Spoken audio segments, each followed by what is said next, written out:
Welcome to Helping Organisations Thrive. Today I have the pleasure of Lia Evans on the show. Good afternoon to you, Lia.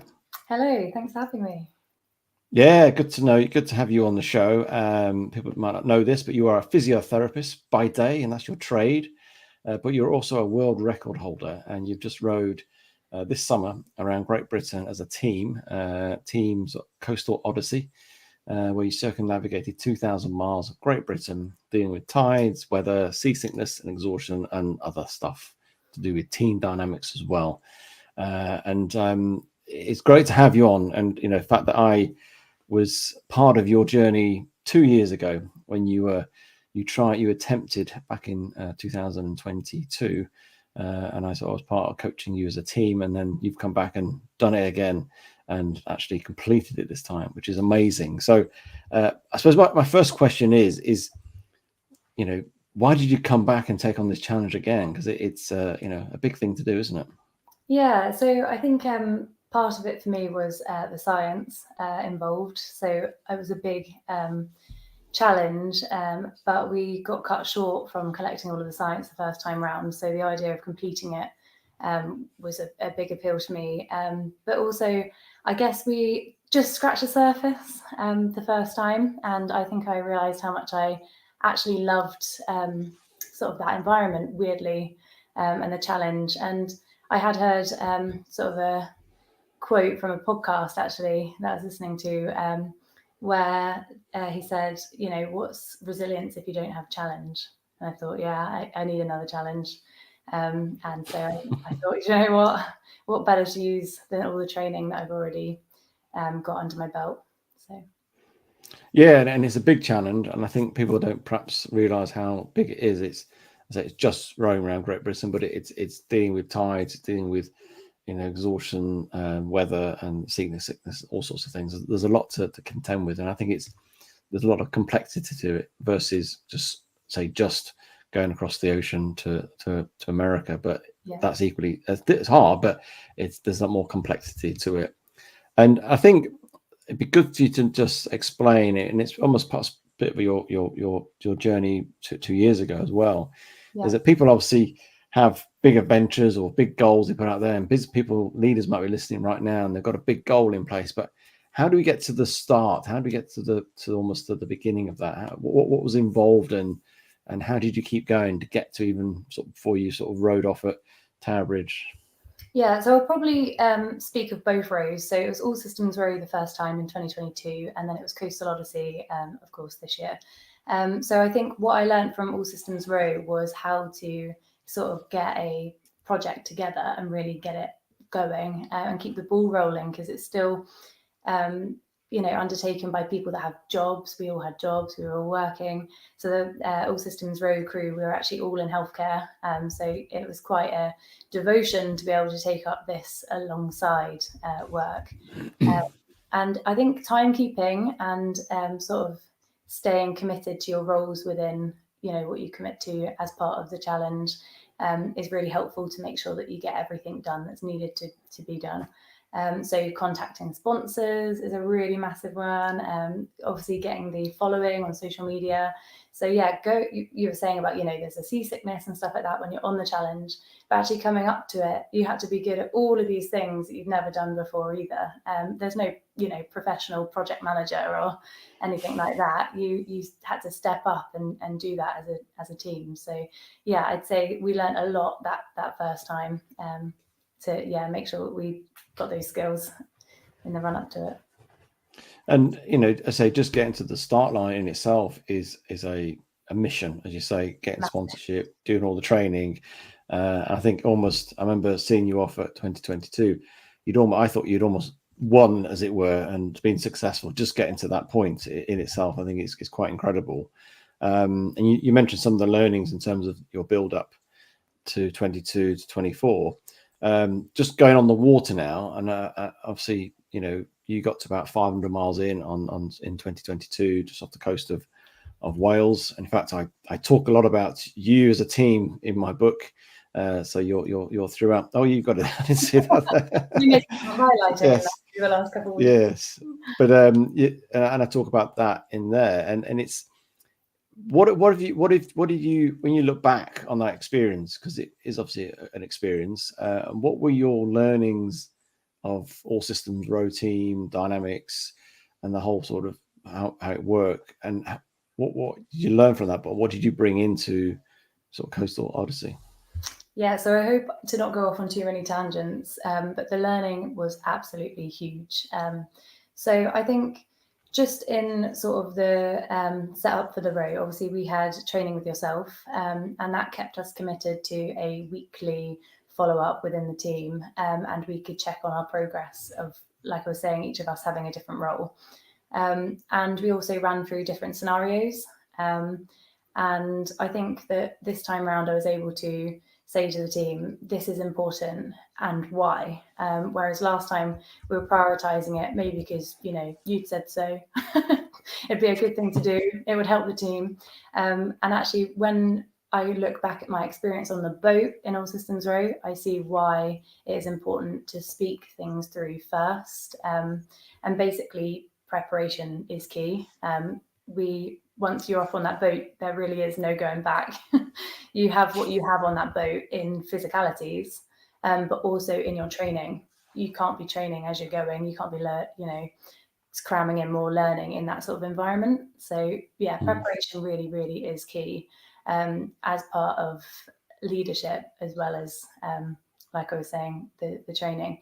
And then I'd say another thing that was really important was that so hindsight is a beautiful thing, but I had experience of what tiredness does to you. So I knew about the 2-hour shifts. I knew that was going to be really difficult. But actually it's getting your, so Jim Bastin that owns GB Row would always say, admin, you had to do your admin. And if we were ever late or anything at training, he'd say, badmin, that's badmin. And it was a joke that we had in Coastal Odyssey that it is actually something that if you can get right makes such a difference, because you don't have to try and find something during your off shift because you know exactly where it is. You don't have to think of cleaning yourself, brushing your teeth, things like that as a chore, because you do it every 2 hours. So your body's, routine to that. And then when you put your head down, you're asleep. Instead of thinking, what you need to do before your next shift, because you've already done it.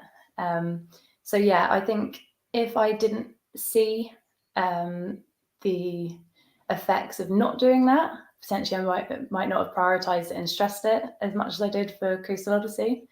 For sure. And then also, I think a big thing is you should lead by example. I think it's personal, but I do think that's just slightly outdated, maybe not the case to a certain extent. I think you need to be and feel that you can trust your team enough that if you're struggling, you can say, actually, I'm struggling with this because I need help with this. And your team members then have the opportunity to step up and help.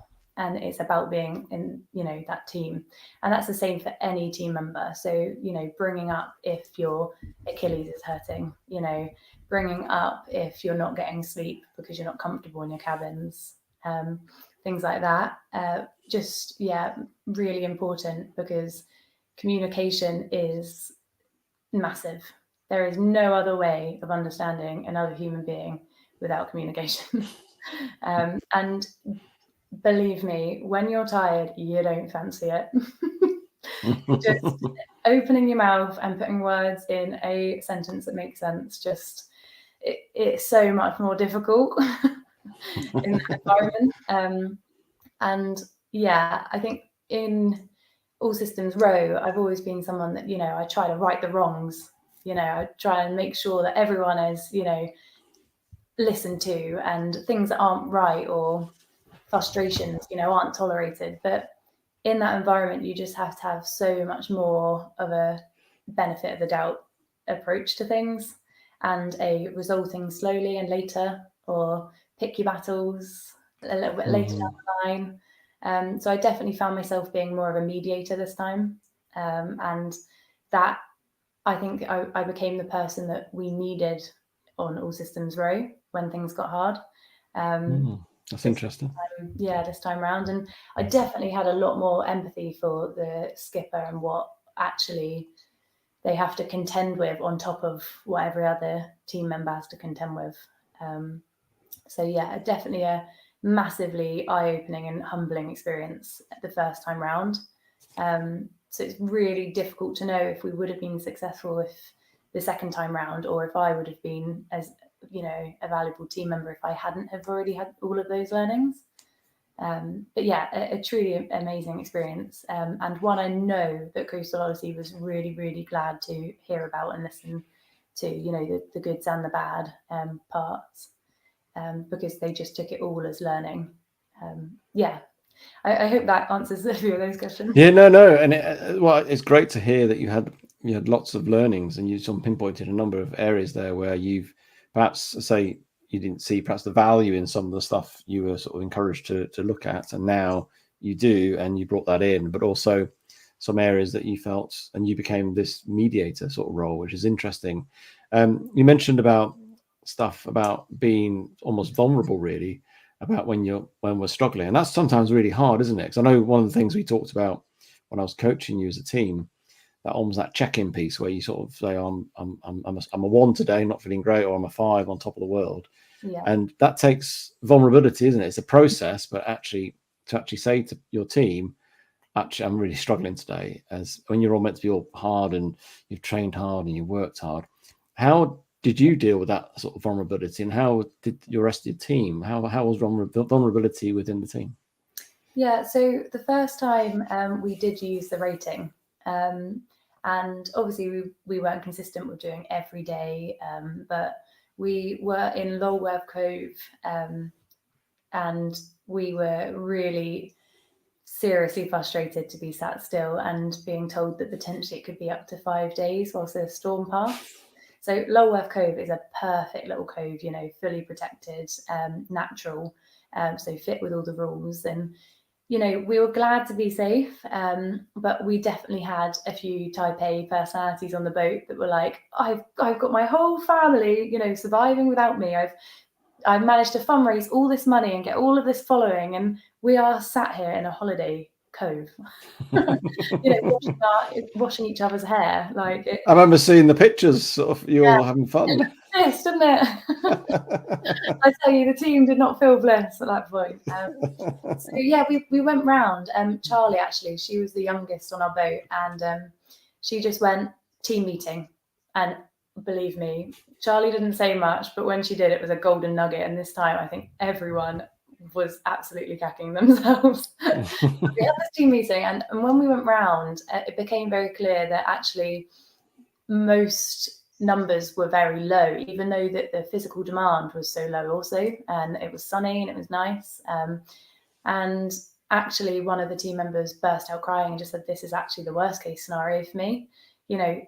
Another person's 1 might be, shift 5 of minimal sleep between in a storm and seasickness." And actually to hear the variance of when people found things tough, again, humbling. But yeah, how did we deal with it on Coastal Odyssey?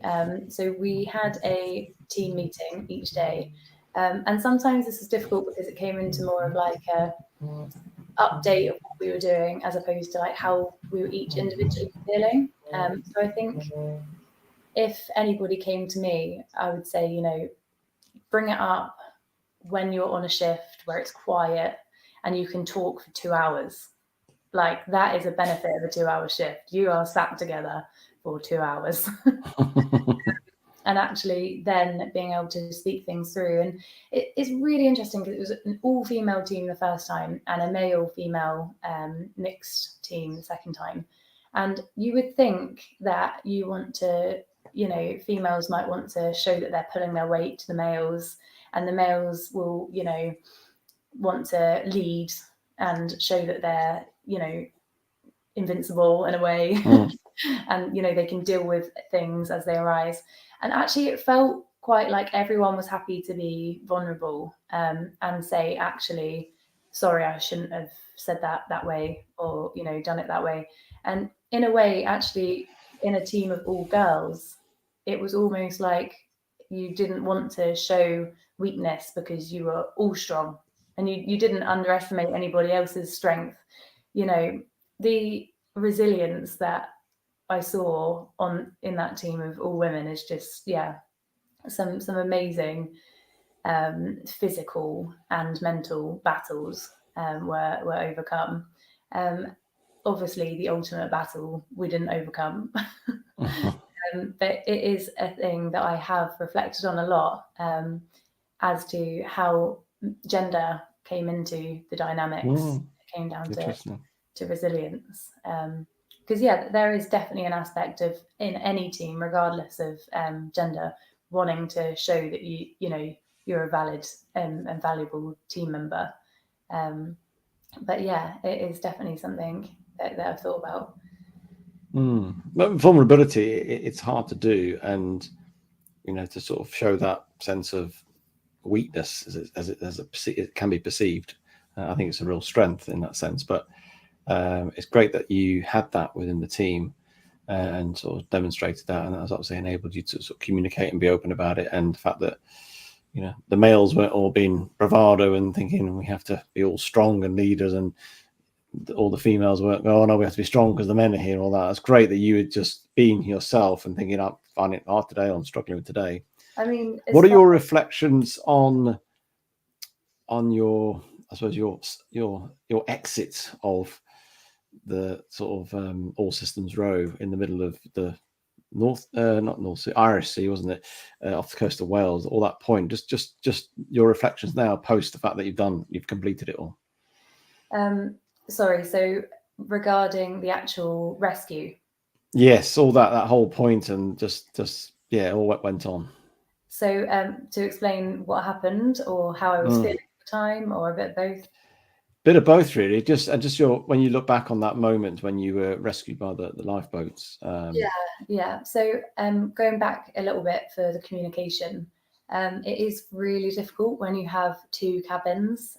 So we did have a walkie-talkie the second time round, but of course that quickly ran out of batteries, or you stole the lanyard off it and then you misplaced it, or so we had a radio the first time, and I think that worked really well. We could radio between the cabins, but even still you don't hear the decision making and the chatter and the small part. So it really is important to relay the information to settle anxieties and things like that.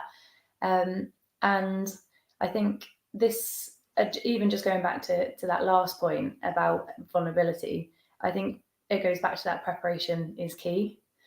So I'd spoken about why it was going to be really important for me to be able to have that communication between the cabins. And we had actually got more individually training under our belt for this row. Because if the skipper wants to tell you something and doesn't simplify it enough, we're still going to understand it because we have a good basic level of essential navigation each. So what was difficult with the rescue of All Systems Row is we, 4 out of 5 members, 3 out of 5 members really didn't have a clue what nautical terms meant. Certain things just didn't really make sense, and sometimes the wind was on your face, the oars were easy to pull, and you're having a great shift, and actually the tide is against you, and the wind is actually the only thing on your side, and you've not moved. So you swap shifts thinking you've done really great, and actually you're really not on track. Or you're looking at the screen and you're thinking, great, we're facing the right way. And then when they swap on and the skipper with a bit more understanding is like, you've been following the line the wrong way. Now that only happened, once, and obviously that's why we have training. But sometimes you really are like, no, we are following the line. And actually the boat is going so slow that you're tracking backwards, and it's recording it as. So there are obviously discrepancies. If you don't have a high level of training experience, you're not going to notice. So even flagging that up when your skipper's asleep, it could make the skipper sleep very restless, because at any point something awful could be happening. But ultimately, I think that is the main thing. We were all sleep deprived. And just to put into perspective, we struggled so much on Coast Odyssey at this exact point in the journey. So it's as you go past Cornwall and up going to Land's End, you've got to make a decision there if you're going past Land's End. Now, with Coastal Odyssey, we decided to sit and wait, which unfortunately meant it was quite a long time of sitting and waiting. But of course, I had the contrast of we went straight round with all systems right. We had a target, we were on track, and just humans aren't engines, and we suddenly started tracking down on day 5, day 6 of non-stop rowing, and we just weren't strong enough. And there is a comparison here between 5 team members in all systems row and 6 team members in Coastal Odyssey. We some could argue that we should have gone back. But again, if you are outweighed by people that don't truly understand the numbers involved in nautical calculations, which is massive. We're heading in the right direction. The wind's on our face. Everything's great. We're seeing dolphins. This is the challenge we signed up for. This is hard. This is tough. And actually, we couldn't keep going because of what would happen if we keep going. And that's a really, really hard sort of scenario to explain. And I was looking at my team members, and some people looked just worse than you could imagine could happen to you, and still be functioning. And I remember we filmed ourselves once we had called the rescue team, because like I was saying about what could have happened. So to give you a bit more information on that is if we went into a traffic separation system, we would have had to have got rescued from that anyway because of the risk of a ship taking us down. Now, if we're a tiny, tiny little boat, it's not a scenario you even want to be anywhere close to, let alone know that it's on the cards because the weather is pushing you in the direction of the traffic separation system. So we had our power anchor out, and it was still not clearing us of that traffic separation system. So, like I was saying about the Type A personalities would have stayed on the oars all night long and pushed their body to absolute extremes to push us away from that traffic separation system. But even so, it was about safety. So we were rescued into Wales, and we had a lovely couple of days in Wales. And then the boat was rescued with us. We were towed in by the RNLI. That was rough. That was 6 hours of being towed. So part of me doing this challenge was I could say to my family, I'm only off the coast. I could swim back if something happened. Obviously joking, but 6 hours is the realism of a long way, isn't it? Of close to the coast.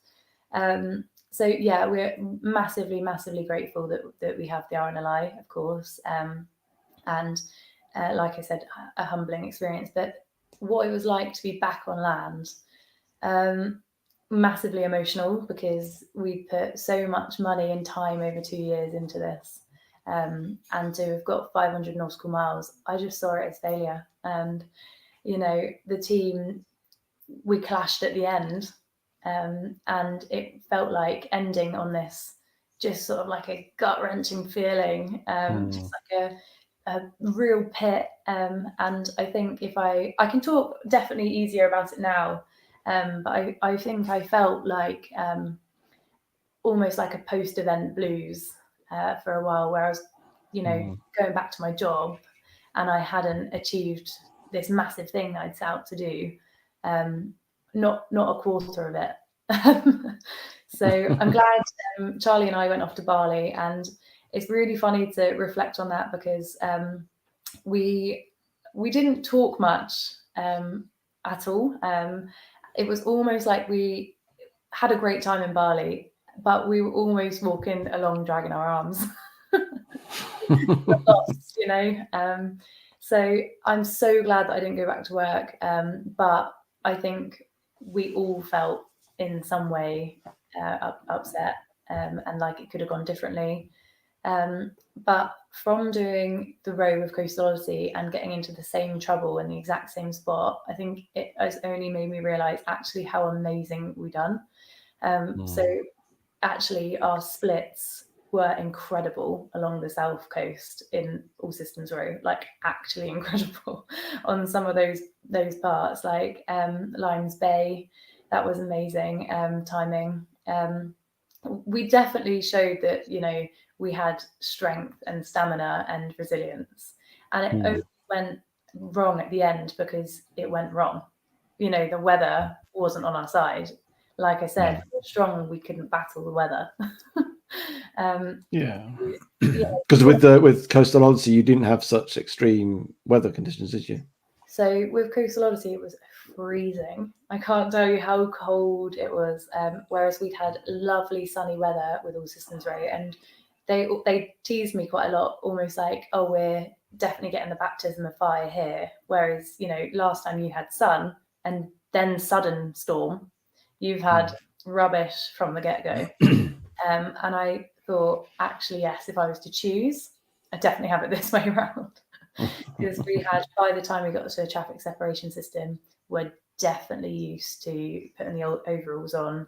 We were definitely used to, you know, wet and not able to dry things. And all of the chaos that comes with a storm that we didn't even think about because we'd, you know, dealt with it the whole south coast.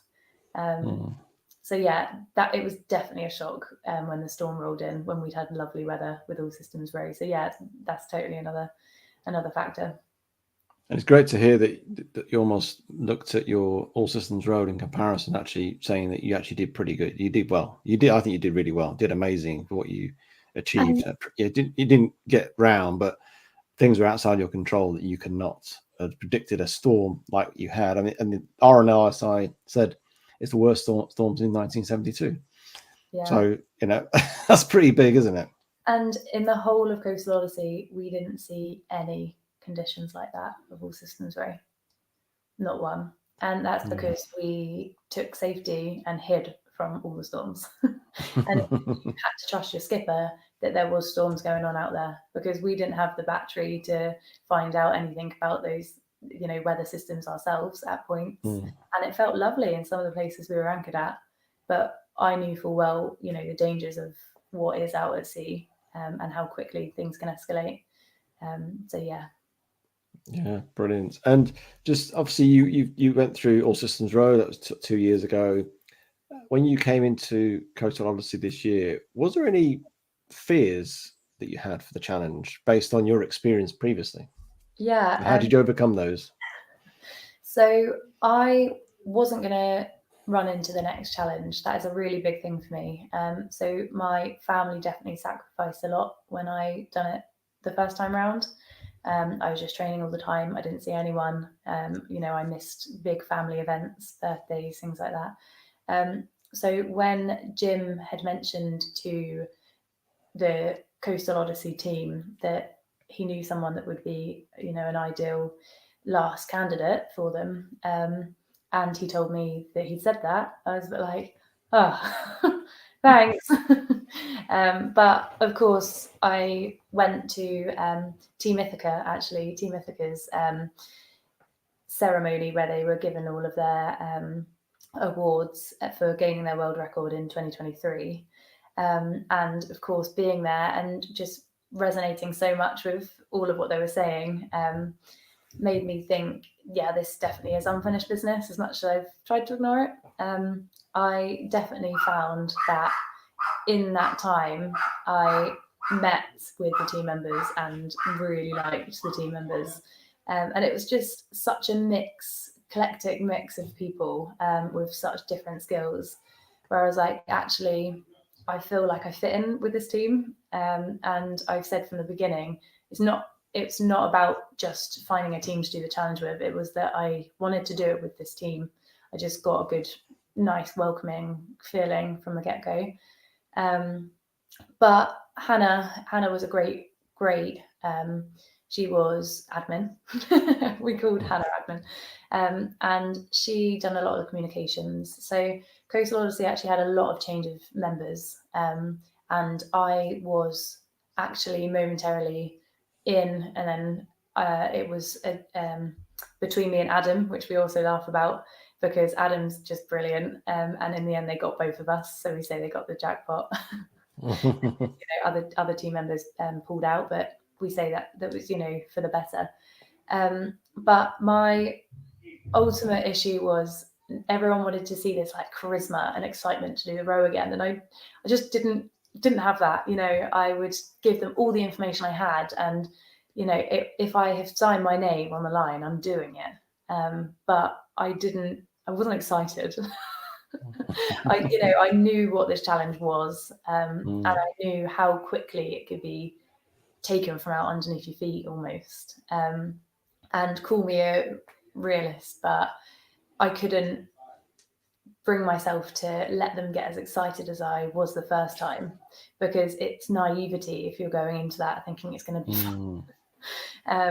So yeah, I had a call about 2 weeks before the row. I was at my sister's birthday because I was trying to prioritize family in the run up to this one as well.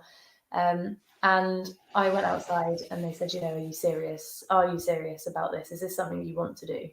And I was like, yes, it's definitely something I want to do. And I could see, when I was in All Systems Row, why something like that could be unsettling.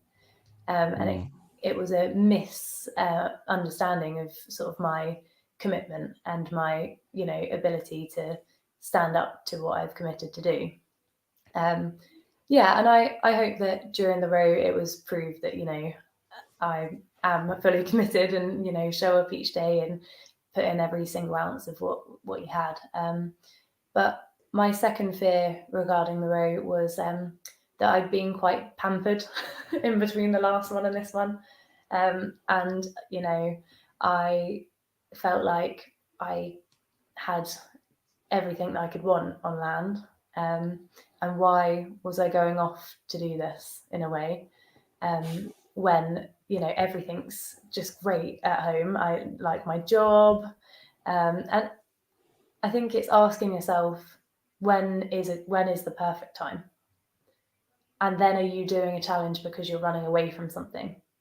So actually, I looked at it just from a different angle and was like, it's something that you want to do because you want to do it.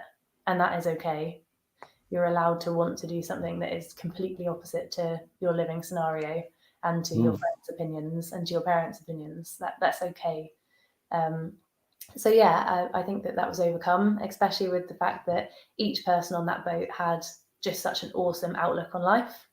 That they were older than me, somewhat considerably at times. I felt a bit like, oh, do they see me as like a 20-year-old because I don't feel this much younger?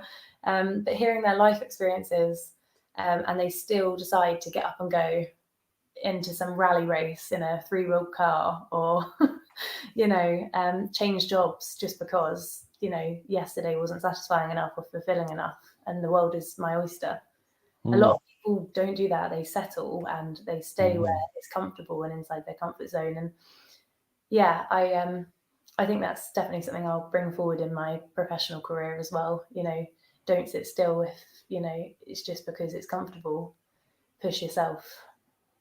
Yeah. Because it does, as you say, these things do take that sense of being uncomfortable, because you had experience on your side, which is really positive and it's great, and it takes the naivety out of it, which means your eyes are wide open and you go, actually, do I really want to do that again? Maybe but you still got that with you. And I think sometimes it's harder to go and do something when you've had you didn't have a bad experience, but it was a difficult experience.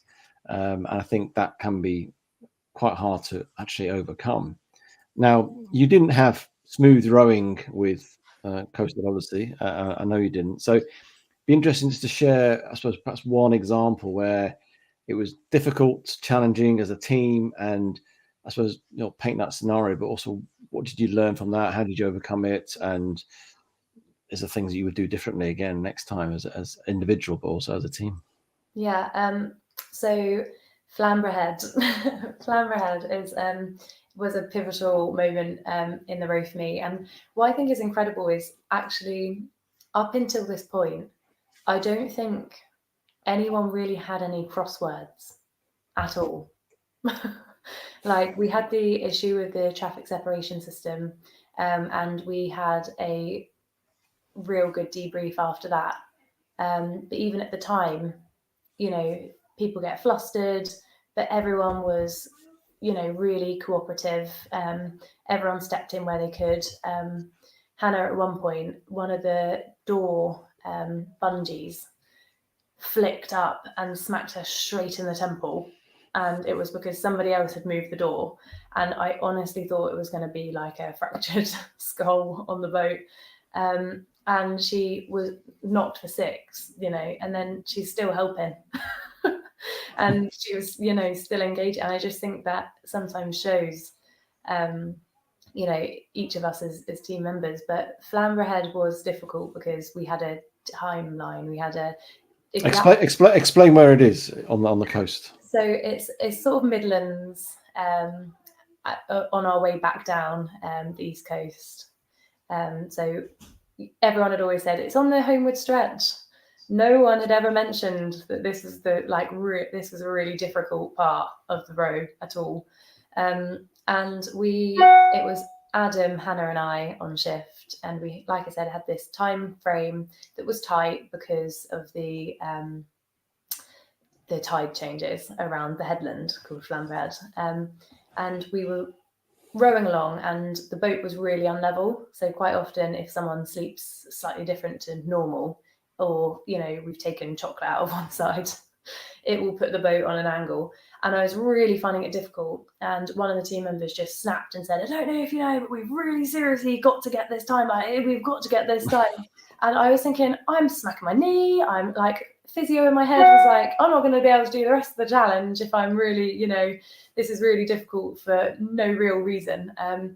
And we pushed through, rowing hard. And actually, when it came to shift change, it was like, no, we're going to have to go back. We're never going to make it. And yeah, obviously, I'm always advocate for not waking people up when they're sleeping, especially if said person's, you know, got an injury or is particularly tired. But ultimately, we should have, you know, quit it in a bit sooner and said, I don't think it's going to happen. But we had to row back. I think we, all in all, it was something like a day or a half a day. And when it's later in the challenge, you're already counting the days, trying to estimate when you're going to be back. So putting an extra day on was like, oh, gutting. So yeah, when we were on anchor, we all just went to bed. And then when we were rowing in the early hours of the morning, I was on shift with the same people, and I just said, can I just say about how I feel? And it was like, yeah, we've got 2 hours, please say how you feel. And then you end up just, you know, hugging and make up. And actually it turned out to be a really good experience that came from a really tough experience.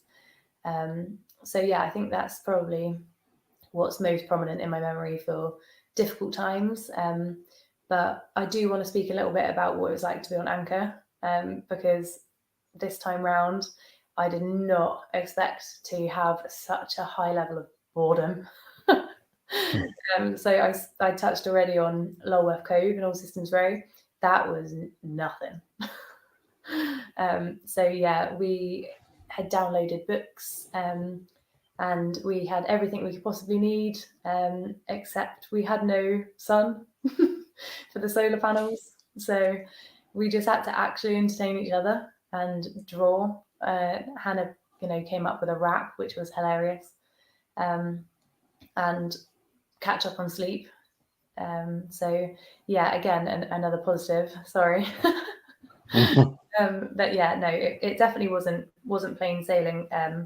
But probably because of communication styles, as opposed to lack of communication. It was almost like having to use a different translator in your head for each person. More than likely, you know, the other way for every person on the boat.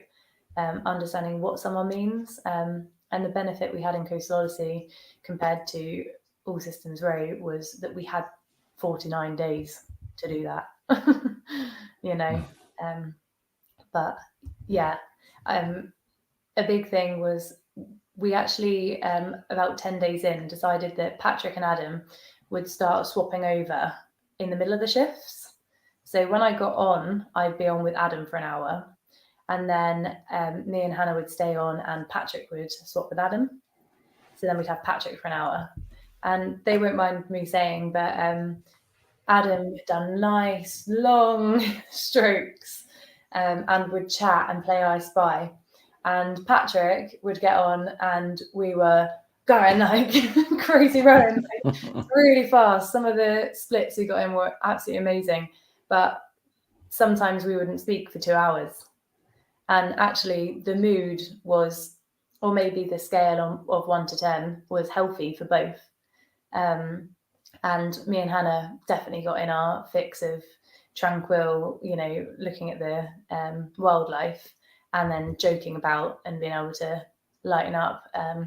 So yeah, and obviously that swapped between them as well at times, if randomly that would swap. But yeah, I think we all adapted well. Well, it's the thing in teams, isn't it? And I like the idea of the fact that you took that 2 hour sort of shift as an opportunity to talk, share, or just be quiet and be still, and as well. And I think it's having the understanding that we have different communication styles, or moments when we just want some quiet, moment we want to interact. And I think it's like any team, whether you're on a team rowing a boat or in a team and organization, it's the same thing to think about and be aware of. And people will be listening now, I think actually they'll be thinking all those people in their team that are all different, and we have to communicate in different styles. What I suppose my last question really is what learnings have you taken from both rows, really, that you've brought them into your work sort of, or your life, that you thought actually those two experiences I've learned these things and this is what I do differently, either in your personal life or in your work life? So I have noted some down if I keep looking down, but a massive thing for me was in All Systems Row. I think I touched already on Charlie's personality type was quite quiet unless needed to step up, in which she totally would. But I sometimes came up with some big, out of the box ideas that might just work, and she would come up with the step by step of how we're going to get there. And I think it shows like some people need to be absolutely utilized for their strategic approaches to things. And one of her learnings, actually at a debrief with you in 2022, was she'd learned from me to not stress the little things. And my feedback was to stress the little things. So we'd learned that from each other. And I think if I was to look at that in a bigger context as well, it's about utilizing the skills that other people have around you, because the strength of 2 people compared to 1, the strength of 3 people compared to 1, it can actually be ginormous. Taking point of views from people with a totally different level and type of experience is really valuable. And I definitely felt that with Coastal Odyssey as well, is really get to know your team, because there's a really amazing amount of skills that you don't know that people have. So like Hannah is a vet, and yet her knowledge regarding like long distance running and things like that is amazing. Her ability to treat my burn, even though she's normally works with farm life. Great, so just great skill sets that you discover.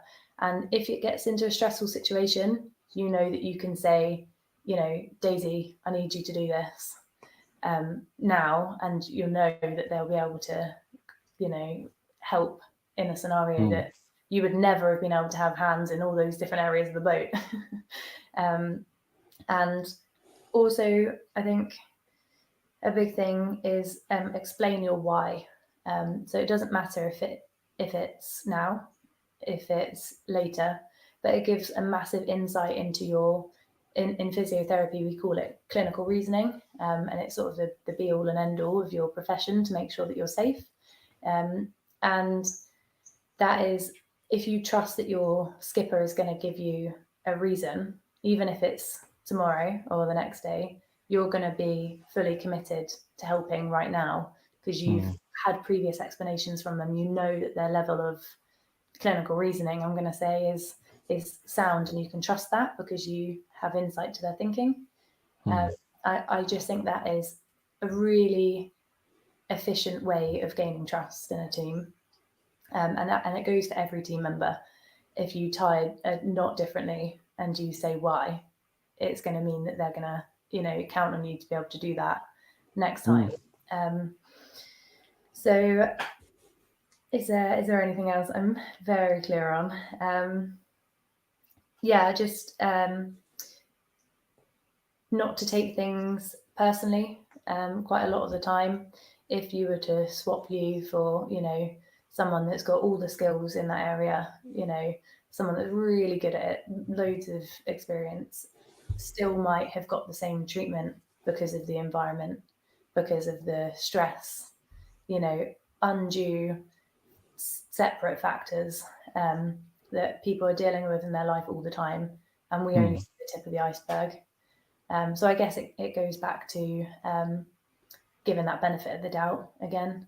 And that doesn't mean that you get walked over, because you'll speak about it, tomorrow, maybe the next day, at a time that's appropriate, or if it comes up again, you pick your time when there's less confounding variables, and you make it clear, how you feel. And again, giving an insight into your mindset and why something might have come up is a really valuable way of building that trust, that even if you're having a bad day, they'll know that it's because, it must be going on.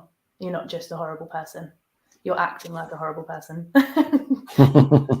And that is a really big distinguishing thing, is not just presuming that person is, and for whatever, be horrible because of something that they've done.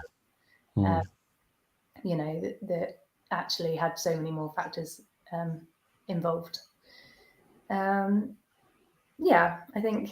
think that's most of. Well, I think there's some great lessons there, and not just for yourself, but also for everybody listening right now. I think there's some fantastic stuff, some real gems of insight from your experience, and I want to thank you for coming on the show. Thank you for sharing, being vulnerable, being open, and sharing your highs and your lows.